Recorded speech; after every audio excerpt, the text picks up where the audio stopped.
Taas! Taas! Bibilang ako ng 10! 8! 6! 5! 4! 3!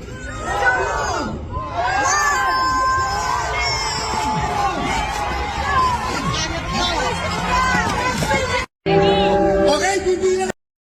For our next question, pabor ka ba sa impeachment ni Vice President Sara Duterte? Okay, may isang no. May lahat po ba yes? Isang no lang? Sorry, I just really have to Okay, ask medyo... si Sir Attorney JV Hinlo. Baka pwede po natin siyang bigyan ng mic kahit mabilis lang po. Bakit po no ang inyong boto, sir? No. Sa dahilan po na ngayon nagsasalita ko bilang isang kandidato ng PDP Laban, dapat natin respetuhin ang equal protection of laws. Bakit aatakihin lang si VP Sara at hindi natin pag-aralan at suriin ang confidential fund ng Pangulong Marcos at ng mga departamento na under kay Pangulong Marcos? Bakit si VP Sara lang? Hindi ba patas ang batas? Kayo po na nagsasabing corrupt si VP Sara, ba't hindi nyo inaatake ang ibang departamento at si Pangulong Marcos? Patas ba ang batas sa inyo? Patas ba? Dapat lahat, kung atakihin yung isang tao, pantay-pantay, lahat atakihin nyo. Bakit tahimik kayo? Salamat Thank you so much po, Okay, sir. gusto ba natin gawing exciting ito? Okay, para fair din sa ating iba.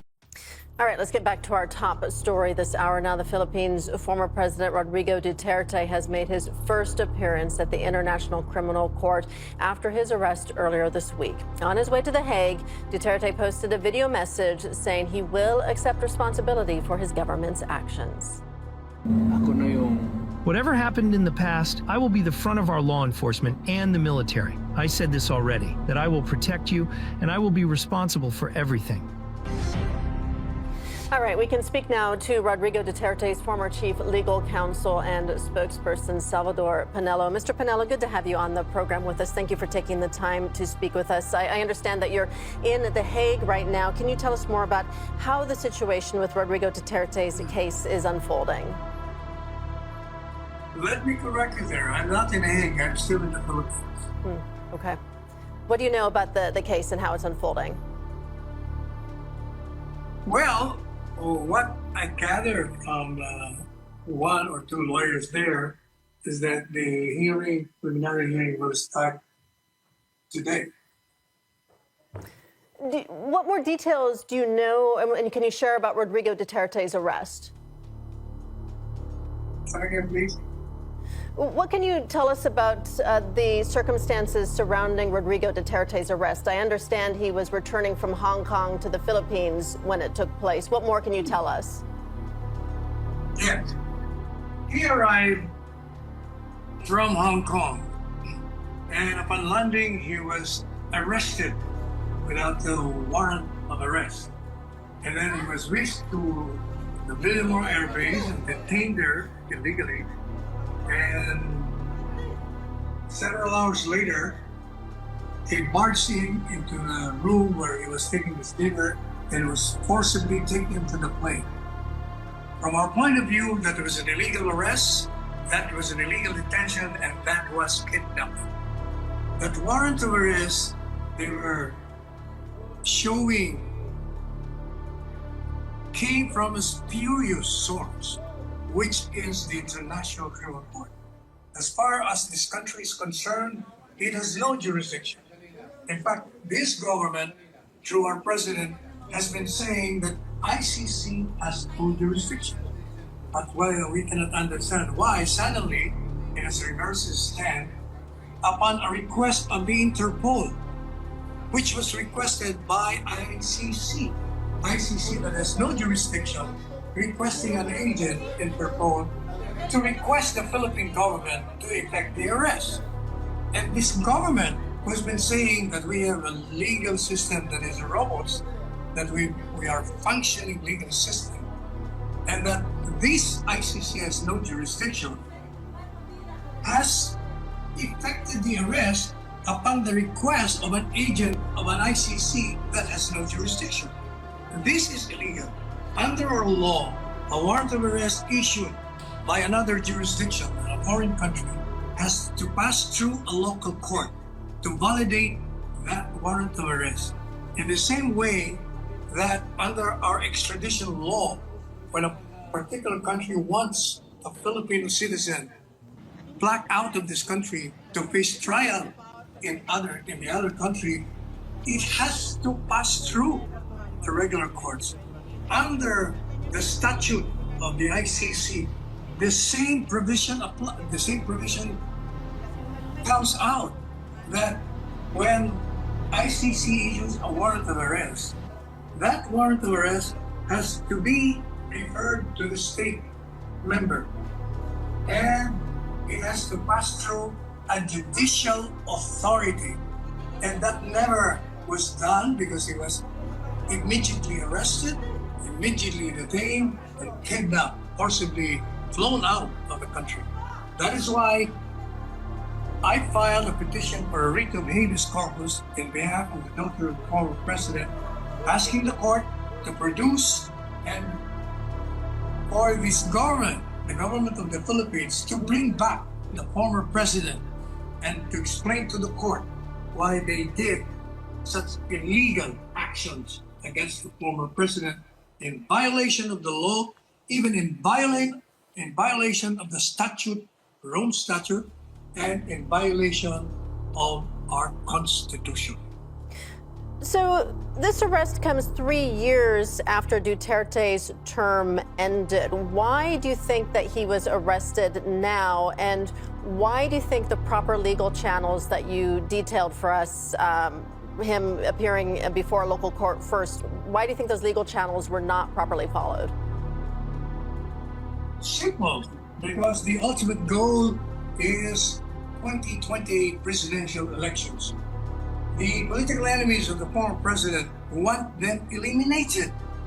VP Sara, the vice president, the daughter of the former president, is the strongest presidential candidate in 2020. She has to be eliminated. That's why they filed impeachment charges against her. If she's convicted under the impeachment process, then she can no longer run for a public position because she will be perpetually prohibited from running. Not only that, they filed criminal charges against her, thinking probably that if impeachment fails, they can always file the criminal charges and jail her and cripple her if she runs for the presidency. Now, former President Duterte has the largest following in the history of this country of millions of followers. He will be supporting the daughter. And so, the political enemies who are now holding power in this country have to eliminate him as well. So for 3 years, they have all the opportunity to file charges in this country before our own courts. It did not, this government did not, and it has to surrender this president to another foreign institution that has no jurisdiction over this country and over the citizens of this country, when it has repeatedly said that ICC has no jurisdiction. So it's all political. Do you think other officials from Duterte's government could become the next targets of the ICC? Oh, definitely. They have said so. The next target would be a senator now, Senator Ronaldo Bato de la Rosa, and another former PNP chief of the Philippine National Police, General Alcayante. So 2 of them are in the list. And the vice president, Sara Duterte, would come in next because her name was also included in the complaint after there was a break in the unity between President Marcos Jr. and her a few months ago. Duterte called the arrest warrant unjustified because his war on drugs restored peace to the nation. What are your thoughts on that argument that he made?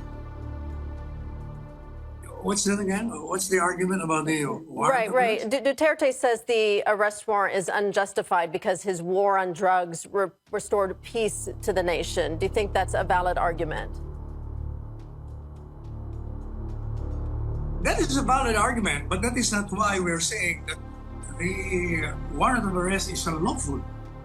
What we're saying is the warrant of arrest comes from the International Criminal Court that has no jurisdiction. It cannot issue a warrant of arrest and effect it in a country of which it has no jurisdiction. That is what we're saying. The matter of whether the former president is guilty of whatever crimes it has in mind, that should be settled in the Philippine courts because we have our own legal system. What the government did is to surrender sovereignty and political territorial integrity because the primary function of a government and the president is to serve and to protect the people, protect the rights of the citizens, protect its sovereignty. But what it did is surrendered, instead of protecting, it surrendered a citizen to another country. In other words, it went against its own foreign policy by the excuse that the Interpol has requested.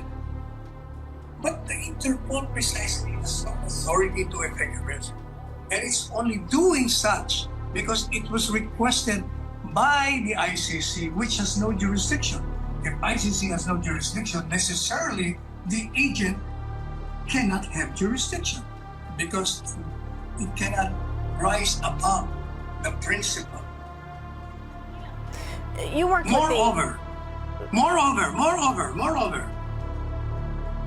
it is only a request.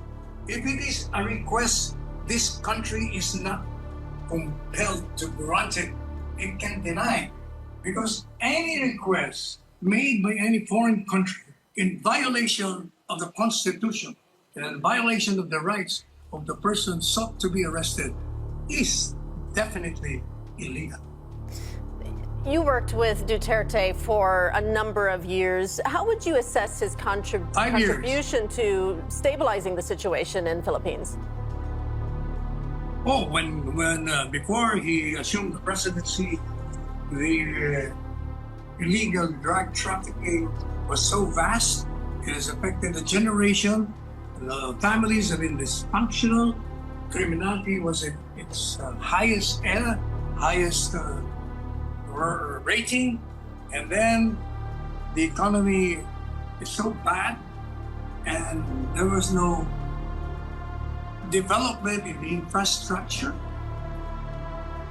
Many sectors in society were all crying for reforms, and former President Duterte responded to all that.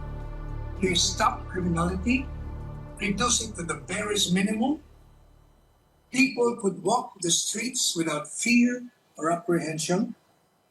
Prior to his assumption, there were rapes, there were robberies, there were violence inflicted to civilians walking on the streets.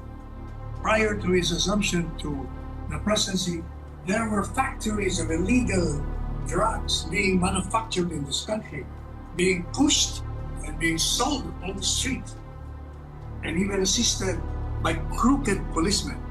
All of this, he has stopped. That is why, if you notice, during his 6-year term, he was the only president who received astronomical survey rating consistently from the time he assumed it until the end of his term and until now. Mr. Panelo. It only means that the people have accepted all the legacies that he has left behind. That's why they love him. Now, all over the country, people are rising. They're organizing rallies every day, every night.